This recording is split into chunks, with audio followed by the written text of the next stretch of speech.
beberapa saat setelah pengumuman gencatan senjata, rudal-rudal masih tampak di langit malam kota Tel Aviv.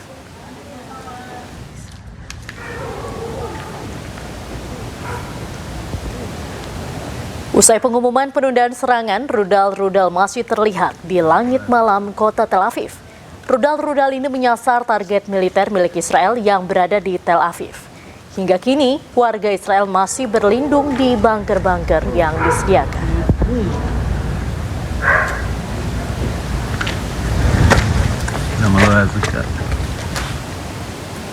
Sebelum gencatan senjata, Amerika Serikat sempat menyerang Khark Island.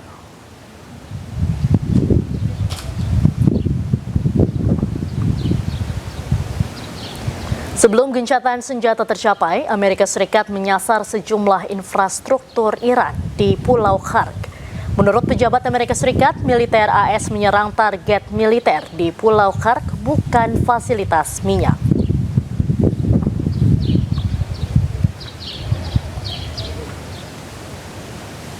Perang di Timur Tengah menyasar sejumlah fasilitas energi. Pulau Khark di Iran menjadi salah satu sasaran serangan AS dan Israel.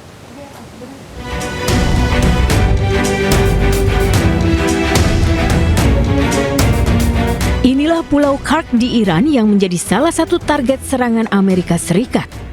Pulau ini berada 15 mil dari pantai Iran. Saat ini Pulau Khark menangani sekitar 90% ekspor minyak mentah di Iran. Pulau ini juga memiliki sumber daya air tawar yang membantu menopang ribuan penduduk dan infrastruktur utama. Serangan langsung ke pulau ini bisa mengganggu ekspor minyak Iran yang sebagian besar mengalir ke Cina. Presiden Amerika Serikat Donald Trump mengungkapkan keinginannya untuk mengambil minyak Iran. Serangan ke Pulau Khark pun telah dilancarkan oleh Amerika Serikat pada 13 Maret lalu. Namun Trump mengaku tidak menghancurkan infrastruktur minyak di sana. Namun Trump akan menargetkannya bila Iran tidak kunjung membuka jalur pelayaran di Selat Hormuz.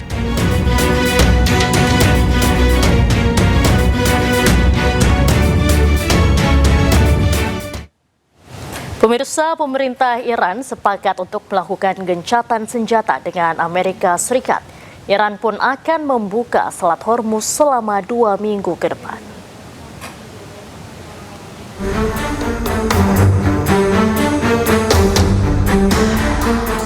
Hari ini, Iran menjamin akan membuka Selat Hormuz selama 2 minggu. Iran juga pastikan keamanan bagi kapal yang melintasi perairan ini.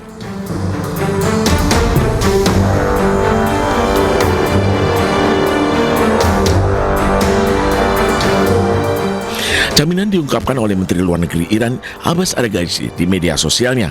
Araghchi juga menyebut pembicaraan terkait perdamaian akan dimulai Jumat 10 April nanti di Islamabad, Pakistan.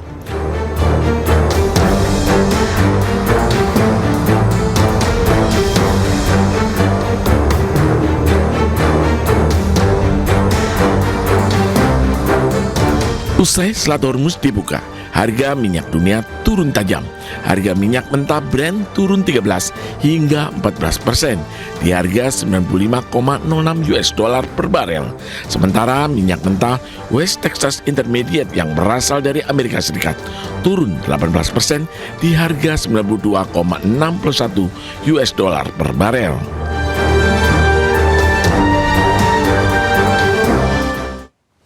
Sebelumnya dalam rapat di Dewan Keamanan PBB, Rusia dan China memveto resolusi pembukaan Selat Hormuz. China beralasan Selat Hormuz berada di bawah otoritas Iran.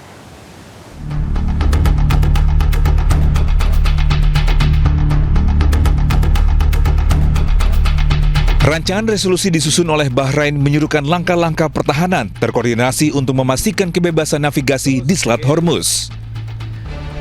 Hasilnya 11 negara mendukung, Kolombia dan Pakistan abstain, sementara Rusia dan China menggunakan hak veto mereka sebagai anggota tetap Dewan untuk memblokir resolusi tersebut. 实现和平而努力。遗憾的是，决议草案未能全面平衡反映冲突的根源和全貌。有关片面谴责施压，定性为对国际和平与安全的威胁，以及武力护航等内容，极易被歪曲，甚至滥用，极易被曲解甚至滥用。在当前美国公然威胁一个文明的生存，这场强加于伊朗的战争极有可能进一步升级的背景之下，决议草案如获通过，将发出极为错误的信号，产生极为严重的后果。 Usai pemungutan suara, Bahrain ungkapkan penyelesaiannya kepada Dewan Keamanan karena gagal mengadopsi draft resolusi tersebut. لقد أخفق المجلس في الاطلاع بمسؤوليته تجاه تصرف غير قانوني يتطلب وضوحا وحزما لا يحتملان التأجيل أو التردد. كنا نأمل أن يشكل مشروع القرار خطوة نحو حل دائم يضمن حرية الملاحة الدولية في مضيق هرمز. Sebelumnya, Presiden Amerika Serikat Donald Trump mengultimatum Iran untuk membuka kembali Selat Hormuz. Ia menyatakan akan menyerang infrastruktur penting Iran jika tidak membuka Selat Hormuz.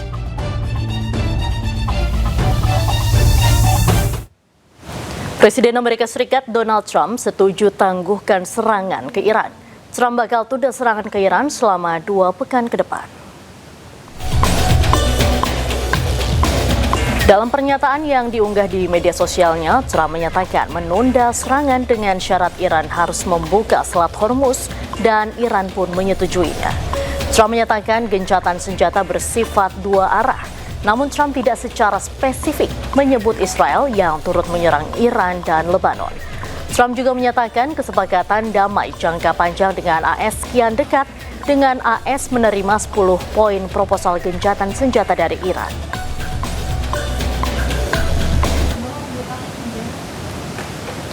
Perdana Menteri Pakistan Shehbaz Sharif juga menyatakan Iran bersama Lebanon telah mencapai gencatan senjata dengan Amerika. Sharif juga mengundang delegasi Iran dan Amerika Serikat untuk bertemu di Islamabad pada Jumat 10 April 2026. Pertemuan ini diharapkan bisa menghasilkan kesepakatan lebih jauh untuk mengakhiri sengketa kedua pihak.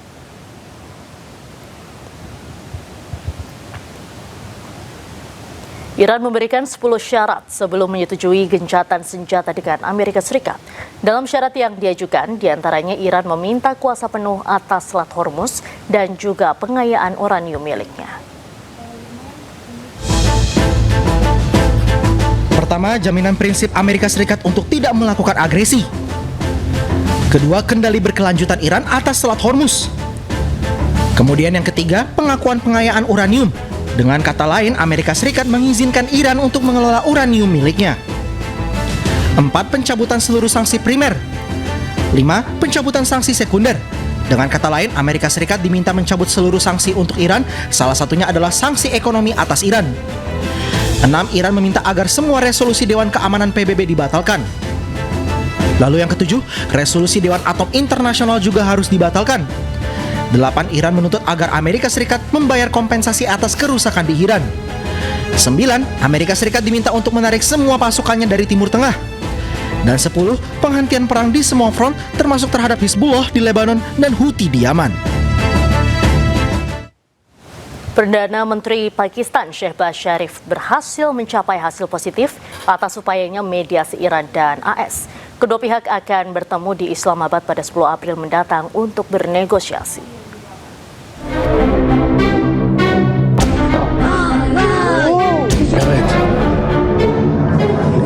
Konflik AS Israel dan Iran di Timur Tengah memasuki minggu ke-6.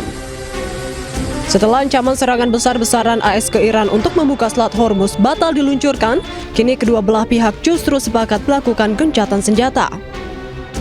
Perdana Menteri Pakistan Shehbaz Sharif melalui akun resmi media sosial X menyatakan Iran dan AS telah sepakat melakukan gencatan senjata.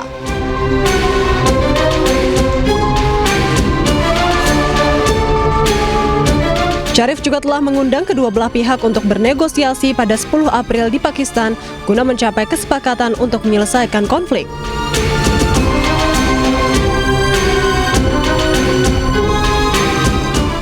diketahui ketegangan di Timur Tengah telah berlangsung sejak 28 Februari lalu dan masih berlangsung hingga kini.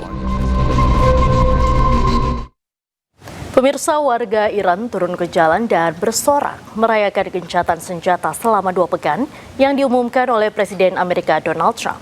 Tidak hanya warga Iran, warga Irak di Baghdad juga ikut merayakan gencatan senjata.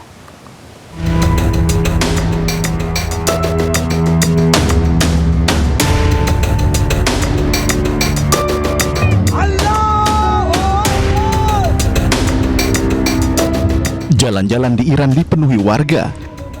Mereka bersorak dan mengucapkan syukur setelah Presiden Amerika Serikat Donald Trump mengumumkan melalui media sosialnya akan menunda serangan ke Iran.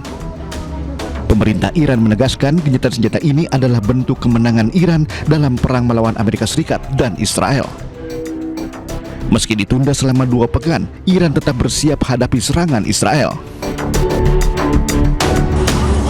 Tidak hanya warga Iran, perayaan gencatan senjata juga berlangsung di ibu kota Irak, Baghdad. Warga Irak turun ke jalan dan bersorak. Sebelumnya, Irak telah ditarik ke dalam perang dengan kelompok-kelompok bersenjata pro-Iran dan pasukan Amerika Serikat melakukan serangan terhadap satu sama lain.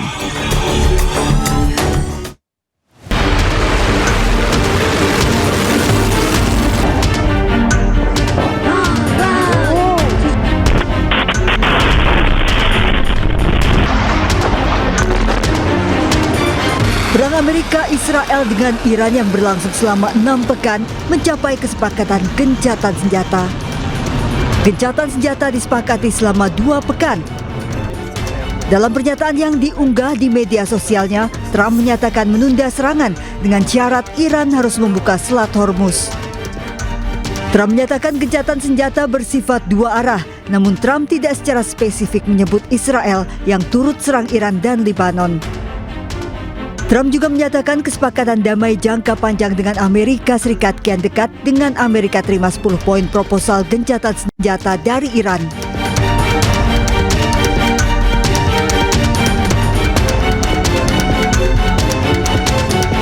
Perdana Menteri Pakistan Shehbaz Sharif juga menyatakan Iran bersama Lebanon telah mencapai gencatan senjata dengan Amerika. Sharif juga mengundang delegasi Iran dan Amerika Serikat untuk bertemu di Islamabad pada Jumat 10 April 2026. Pertemuan ini diharapkan bisa hasilkan kesepakatan lebih jauh untuk mengakhiri sengketa kedua pihak. Sementara hari ini Iran menjamin akan membuka Selat Hormuz selama 2 minggu. Iran juga pastikan keamanan bagi kapal yang melintasi perairan ini. Jaminan diungkapkan oleh Menteri Luar Negeri Iran Abbas Araghchi di media sosialnya. Araghchi juga menyebut pembicaraan terkait perdamaian akan dimulai Jumat 10 April nanti di Islamabad, Pakistan.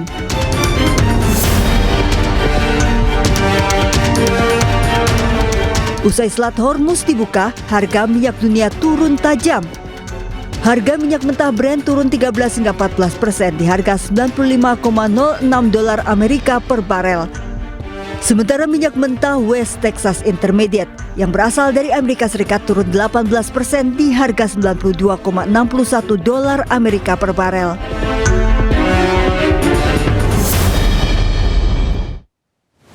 Pemirsa, mantan Kepala Kontraterorisme Amerika Serikat Joe Kent melontarkan peringatan keras terkait upaya perdamaian yang dirintis oleh pemerintahan Amerika Serikat dengan Iran.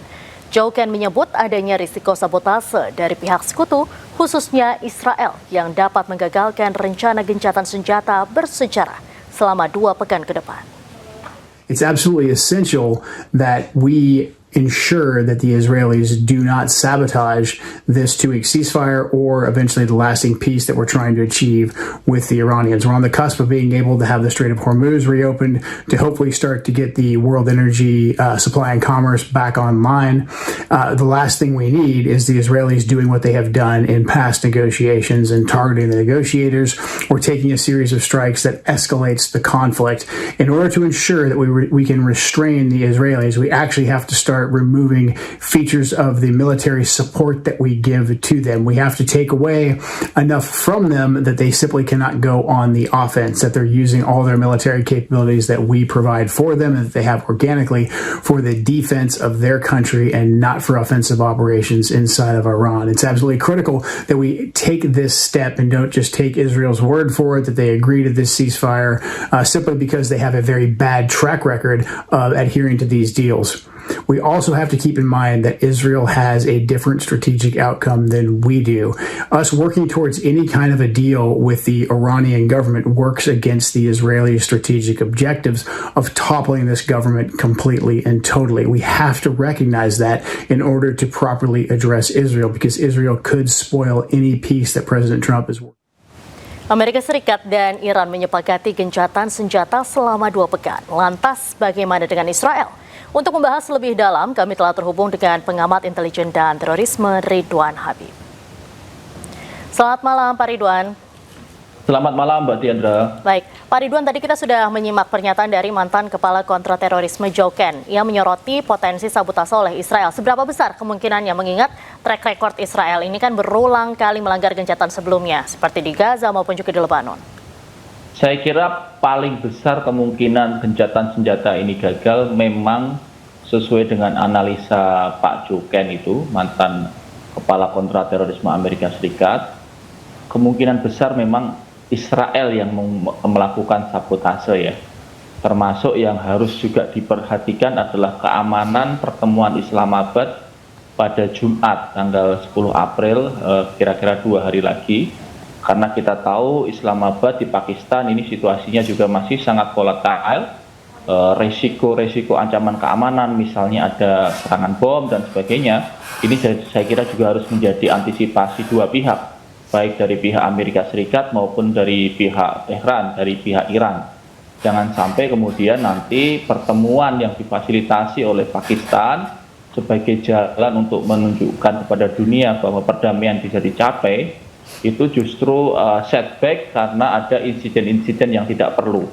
Dan ini saya kira memang harus segera diwaspadai, terutama karena persiapannya sangat mendesak ya, waktunya sudah sangat mepet, dan kita tahu Israel sendiri hari ini juga masih melakukan serangan ke Lebanon Selatan. Padahal jelas-jelas Iran meminta dalam 10 tuntutannya adalah salah satunya menghentikan serangan kepada seluruh front, termasuk yang ada di Lebanon Selatan. Itu membuktikan bahwa Israel sendiri tidak bisa dikontrol oleh Amerika Serikat. Baik, gencatan senjata ini kan memang tidak spesifik menyebut Israel, Pak. Apakah situasi ini malah membuka ruang di mana satu pihak ini bisa tetap menyerang tanpa secara resmi melanggar gencatan senjata, seperti tadi Israel masih menyerang Lebanon gitu?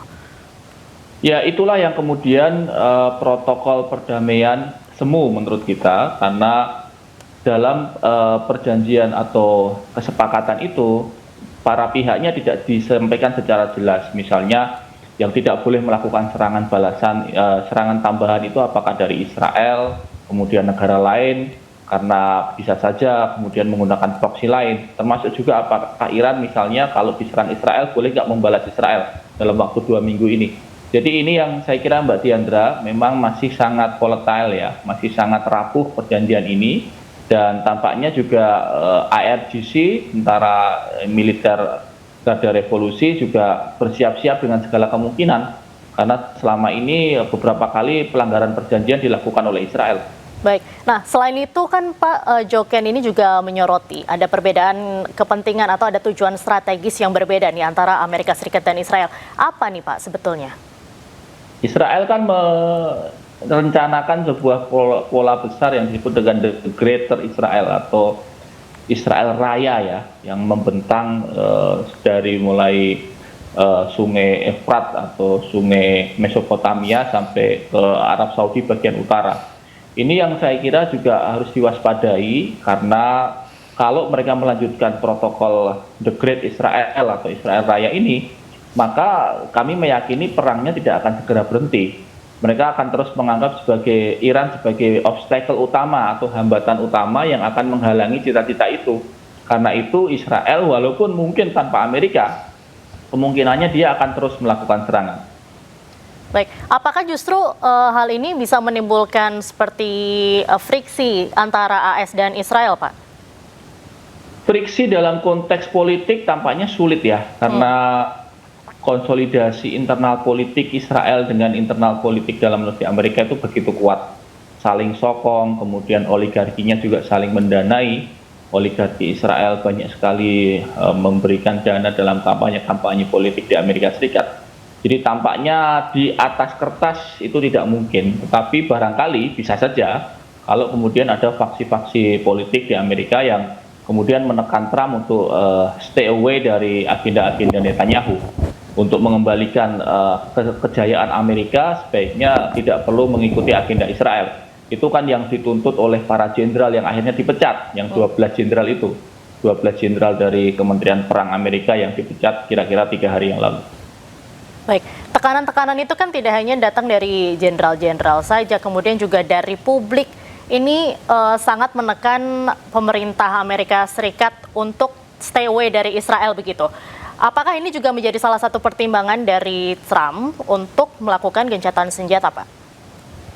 Saya kira bukan hanya itu ya Mbak Diandra ya, tetapi lebih kepada persistence atau kemampuan Iran menunjukkan kepada dunia betapa mereka adalah sebuah negara yang sangat resilient ya, punya kemampuan untuk melawan. Bayangkan ada sekitar 100.000 lebih warga yang melakukan long march dan menjadi tameng hidup di target-target yang akan dijanjikan Trump dilakukan serangan, termasuk anak-anak dan termasuk wanita, ya, saling bergandeng tangan dan bersiap menjadi martir hidup, dan itu ditonton secara live oleh dunia. Jadi ini tampaknya juga menggentarkan, dan saya kira yang paling memang berperan di sini adalah kemampuan dari Pakistan sebagai sebuah negara dengan deterrence atau kemampuan militer yang cukup sangat dihormati di kawasan karena dia mempunyai nuklir. Tampaknya kita harus berterima kasih juga kepada kemampuan Pakistan untuk melakukan lobbying ya dari sisi Amerika maupun dari sisi Iran. Kalau kita lihat Pak, gencatan senjata ini kan disepakati selama 2 minggu. Ini bisa lebih tepat dibaca sebagai langkah menuju perdamaiankah atau jeda sebelum adanya eskalasi yang lebih besar? Karena kita ingat sebelumnya Iran ini 2 kali dikhianati ketika lagi negosiasi malah diserang.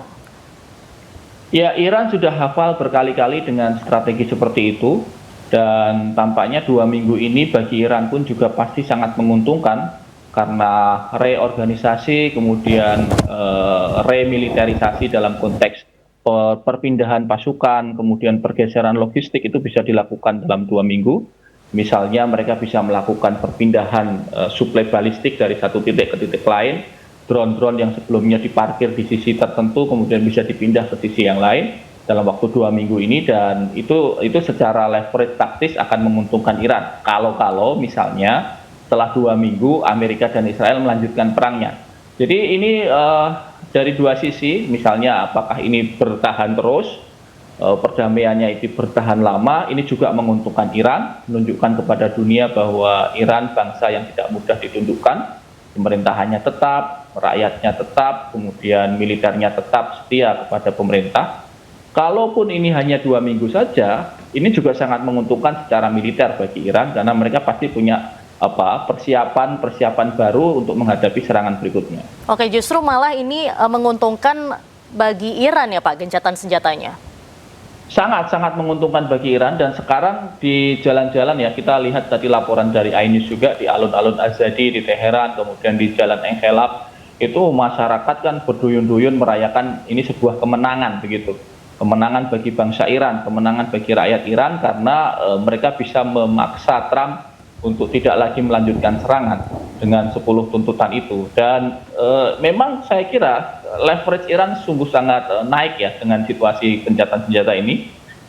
Negara-negara teluk misalnya Uni Emirat Arab, Oman, Bahrain dan yang lain tentu juga mulai menghitung ulang apakah mereka akan tetap bersama sekutu lamanya yakni Amerika dan Israel, ataukah kemudian sekarang mulai membuka jaringan baru, membuka persahabatan baru dengan Iran yang jelas-jelas menjadi sebuah negara yang tak terkalahkan di kawasan. Baik, terima kasih Pak Ridwan Habib sudah bergabung dengan iNewsroom malam hari ini. Salam sehat selalu Bapak. Terima kasih. sedikitnya 8 orang tewas dan puluhan lainnya terluka akibat serangan udara Israel di kota Sidon, Lebanon Selatan.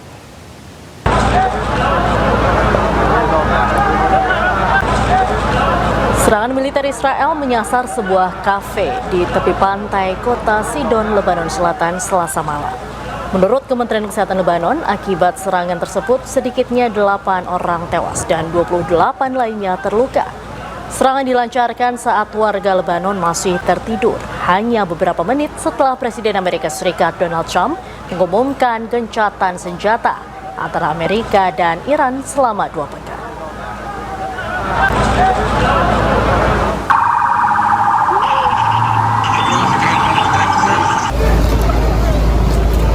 Diketahui Israel terus melancarkan serangan ke Lebanon. Pemerintah Israel bahkan menegaskan kesepakatan gencatan senjata tidak mencakup wilayah Lebanon.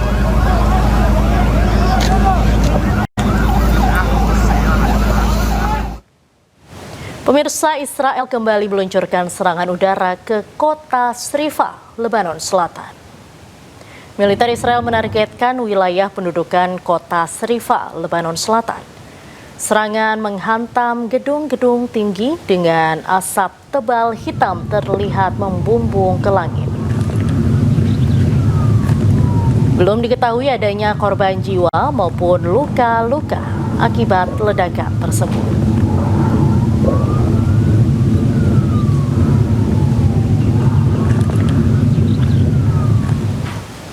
Meski gencatan senjata selama 2 pekan, pemerintah Indonesia tetap memfasilitasi kepulangan ratusan WNI yang masih tertahan di wilayah Iran. Sekitar 281 WNI akan segera dievakuasi secara bertahap. Sekitar 281 orang WNI yang berada di wilayah Iran, 35 orang diantaranya adalah ABK yang berada di kapal-kapal yang di pesisir Iran. Terkait perkembangan terkini di Iran, KBRI terus mematangkan rencana evakuasi tahap berikutnya dengan melakukan kontak dengan para WNI yang telah menyatakan siap untuk dievakuasi. Dan tentunya terkait rencana evakuasi ini terus disesuaikan dengan kondisi terkini dan situasi di lapangan, mengingat perlu dipastikan bahwa pergerakan para WNI tersebut juga dilakukan melalui rute-rute yang aman, baik pada saat menuju titik kumpul maupun pergerakan menuju titik destinasi evakuasi di negara lain. Di tengah krisis yang terjadi di Timur Tengah, Presiden Prabowo Subianto menilai Indonesia berada dalam kondisi cukup kuat untuk mengatasi tantangan dan masalah yang ada. Ia juga menjelaskan telah pelajari berbagai laporan dan data terkait perkembangan ekonomi serta kondisi energi global. Jadi saudara-saudara, apa yang kita alami sekarang, krisis yang terjadi di Timur Tengah yang membuat harga energi menjulang, sebenarnya kita harus yakini dan kita harus syukuri bahwa kondisi bangsa kita berada dalam kondisi yang jauh lebih baik dari bangsa-bangsa lain. Saya telah mempelajari data-data angka-angka dan dalam kesempatan hari ini saya kira ada kesempatan yang baik di mana saya setelah saya mempelajari angka-angka, dapat laporan dari menteri-menteri saya, ternyata kondisi kita cukup aman. Ada tantangan, ada kesulitan, tapi kita mampu menghadapi dan mampu mengatasinya. Memang, saudara-saudara, ya boleh. Tepuk tangan untuk berita baik boleh. Pemirsa, pemerintah menetapkan pembatasan pembelian BBM bersubsidi maksimal 50 liter per hari. Langkah tersebut diambil guna mengendalikan konsumsi energi di tengah dinamika global, sekaligus memastikan distribusi BBM bersubsidi tepat sasaran. Akhir Desember 2026. Lalu bagaimana dengan BBM bersubsidi? Demikian, terima kasih. Menteri Koordinator Bidang Perekonomian RI Erlangga Hartarto sampaikan pemerintah menetapkan pembatasan pembelian bahan bakar minyak bersubsidi maksimal 50 liter per hari. Kebijakan ini berlaku selama 2 bulan ke depan atau hingga akhir Mei 2026. Ketentuan tersebut mengacu pada surat edaran BPH Migas yang mengatur secara rinci BBM untuk berbagai jenis kendaraan. Ya, di situ ada penjelasan lebih detail berapa untuk truk, berapa yang lain. Tapi secara umum 50 liter itu yang untuk Pertalite dan untuk solar, biosolar. Tetap mengacu ke edaran atau surat yang ada? Berdasarkan mengacu itu dan itu akan berlaku untuk 2 bulan. Diketahui sebelumnya, pengendalian pembelian BBM bersubsidi menjadi salah satu langkah efisiensi penggunaan energi guna antisipasi risiko krisis energi akibat konflik geopolitik global, khususnya perang di Timur Tengah. Anda kembali di Newsroom, pemirsa. Penanganan bencana alam tanah longsor terjadi di kawasan pemandian Sembahe Serumpun, Kabupaten Deli Serdang, Sumatera Utara. Tim SAR Satuan Brimob Polda Sumut mengevakuasi 6 korban longsor, 5 dinyatakan meninggal dunia dan 1 luka-luka.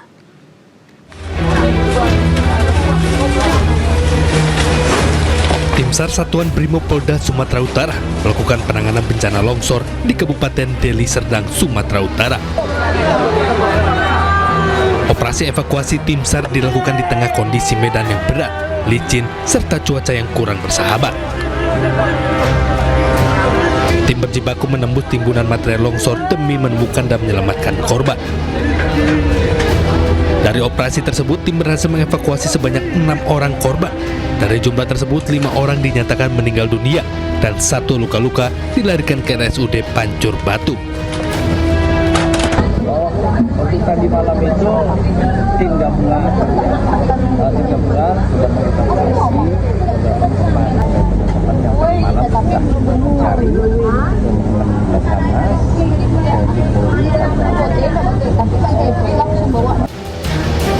Saat ini tim SAR Bantuan Brimob Polda Sumut masih terus melaksanakan pemantauan intensif serta melakukan isolasi terhadap lokasi bencana.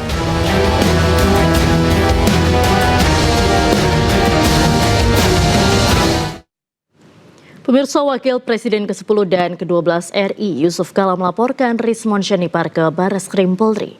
Yusuf Kala datang bersama dengan penasihat hukum dan juru bicaranya.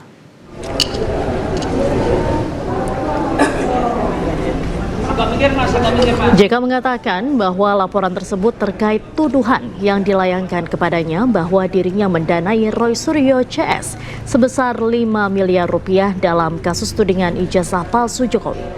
Jika sebelumnya laporan tersebut hanya dilakukan oleh kuasa hukumnya, kali ini JK secara langsung hadir untuk membuat laporan. Meski sebelumnya Rismon membantah video yang beredar, namun Yusuf Kala tetap melaporkan Rismon karena alasan tertentu. Tapi apapun bantahannya, dia hanya mengatakan itu bukan lakukan, tapi tidak membantah isinya. Tidak membantah, hanya membantah bahwa bukan yang bikin. Bisa saja dia minta orang lakukan. Dia kan tidak membantah bahwa saya bayar 5 miliar. Kalau dia bantah bahwa itu tidak benar dan tidak benar Pak JK 5 miliar kasih uang, mungkin ada manfaatnya, tapi hanya kalau bantahkan itu tidak ada artinya itu menurut saya. Yusuf Kala menyebut kasus ijazah telah berjalan bertahun-tahun dan meresahkan masyarakat. Ia pun meminta Presiden ke-7 RI Joko Widodo untuk menunjukkan ijazah aslinya agar perkara segera selesai. Kasus ini kan sudah 2 tahun, 3 tahun itu. Meresahkan masyarakat, merugikan waktu, merugikan Pak Jokowi, merugikan semua. Puluhan miliar uang habis untuk apakah itu pengacara, apakah itu seperti saya ini tanpa waktu saya hilang, dilibatkan tanpa libatkan. Sebenarnya sederhana persoalannya, karena saya Pak Jokowi yakin bahwa punya ijazah asli. Ya, sebenarnya untuk kita stoplah nih perkara dengan cara tinggal Pak Jokowi memperlihatkan ijazahnya kan. yang asli. Saya yakin itu. Itu aja. Sementara itu, pengacara Jokowi Firmanto Laksana dalam program Rakyat Bersuara menyebut ijazah asli Jokowi telah ditunjukkan di berbagai forum, termasuk saat gelar perkara 15 Desember lalu. UGM pun telah menyatakan ijazah tersebut asli. Firmanto juga menyebut kasus ijazah tetap berlarut-larut karena pihak-pihak yang terus menolak kebenaran. Pihak penyidik sudah menyajikan itu berkali-kali di berbagai forum. Terakhir, sepengetahuan saya itu ada di dalam gelar di 15 Desember tadi yang disampaikan sama Pak. Di situ dilihat fisiknya sama semua. Ya? Fisik ijazahnya. Fisik ijazah. Keluar dari situ menjadi soal baru. Wah, palsu dan sebagainya. Hari ini ada kebenaran, ditolak. Karena kita ingin apa yang kita sampaikan aja benar. Contohnya ada orang minta RJ, mengatakan saya lihat asli, ya nggak hanya satu orang, ditolak.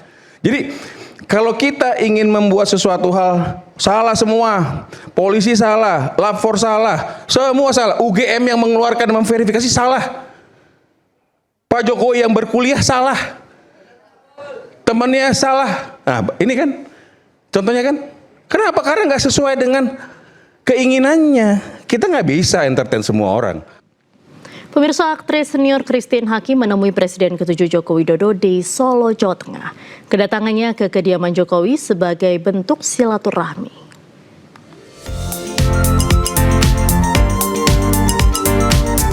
Aktris senior Christine Hakim menemui Presiden ke-7 Joko Widodo di Banjarsari, Solo. Pertemuan tersebut berlangsung hampir 1 jam sejak Christine Hakim tiba sekitar pukul 10 WIB. Christine mengatakan kedatangannya ke kediaman Jokowi sebagai bentuk silaturahmi. Bapak juga masih dibutuhkan untuk pembelaannya, dukungannya buat kepentingan masa depan. Christine Hakim juga sempat membacakan puisi untuk Jokowi dengan judul Tak Banyak Kata untuk Pak Jokowi. Usai bertemu dengan Jokowi, ia mendapat oleh-oleh berupa karak 1 toples dari Iriana Joko Widodo untuk camilan selama di jalan. Pemirsa, Komnas HAM menduga ada pihak lain di luar 4 tersangka dalam kasus penyiraman air keras terhadap aktivis Andri Yunus. Saat ini Komnas HAM masih mendalami fakta untuk memastikan seluruh pihak yang terlibat dimintai pertanggungjawaban. Dan pemirsa, usai sudah kebersamaan kita dalam iNewsroom hari ini, temukan informasi-informasi terbaru lainnya di www.inews.id. Cuplikan tayangan berita iNews dapat Anda saksikan di kanal YouTube @official_inews. Mewakili seluruh kerabat kerja yang bertugas, saya Diandra Mukni pamit undur diri. Terima kasih, sampai jumpa.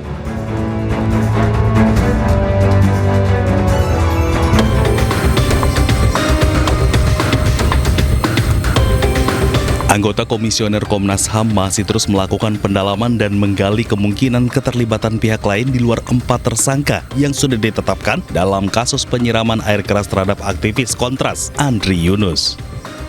Komnas HAM menyebut ada indikasi kuat keterlibatan pihak lain dan jumlahnya berpotensi lebih dari 4 orang. Komnas HAM juga berkoordinasi dengan TNI termasuk meminta akses untuk memeriksa 4 tersangka yang saat ini ditangani oleh Puspom. Langkah ini dilakukan untuk mendorong proses hukum yang lebih transparan dan akuntabel, termasuk membuka kemungkinan adanya jalur peradilan di luar peradilan militer. Tak hanya itu, Komnas HAM juga menangani laporan terkait dugaan teror terhadap jaringan kuasa hukum dan pihak yang terlibat dalam advokasi kasus ini. Hingga saat ini terdapat 12 orang yang melaporkan adanya ancaman baik melalui media sosial maupun kontak dari pihak tak dikenal. Seluruh temuan ini akan segera disampaikan kepada publik setelah proses pendalaman dan verifikasi data selesai.